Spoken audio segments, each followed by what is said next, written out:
மினியப்ப சாமி நேரில் வந்து வழிகாட்டினாருன்னு சொன்னால் நீங்கள் நம்புவீங்களா? வேலன் அப்படின்றவர் ஒரு கிராமத்தில் நடந்த திருவிழாக்கு போயிட்டு வரும்போது ரொம்ப இருட்டிடுது. இருட்டில் வழி தெரியாமல் ஒரு சுடுகாடு இருக்கிற பகுதிக்கு போயிடுறாரு. அப்போ விகாரமான ஒரு சத்தம் கேட்குது. திடுக்குன்னு பயந்து திரும்பி பார்க்குறாரு. ஒரு சின்ன பையன் கத்தி வச்சுக்கிட்டு நடந்து வர்றதை பார்க்குறாரு.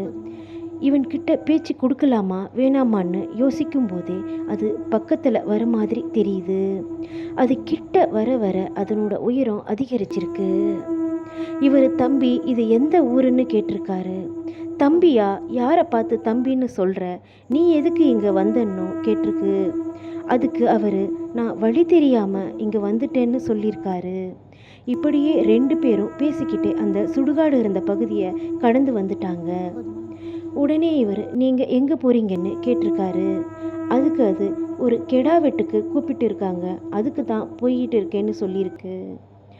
சரி நீ பார்த்து பத்திரமா போ அப்படின்னு சொல்லிட்டு கொஞ்சம் தூரம் போய் அது மறைஞ்சிருச்சு. வேலன் எந்த இடத்துல நாம் நிற்கிறோன்னு பார்த்துருக்காரு. அங்கே ஒரு பஸ் ஸ்டாப் இருந்தது தெரிஞ்சது.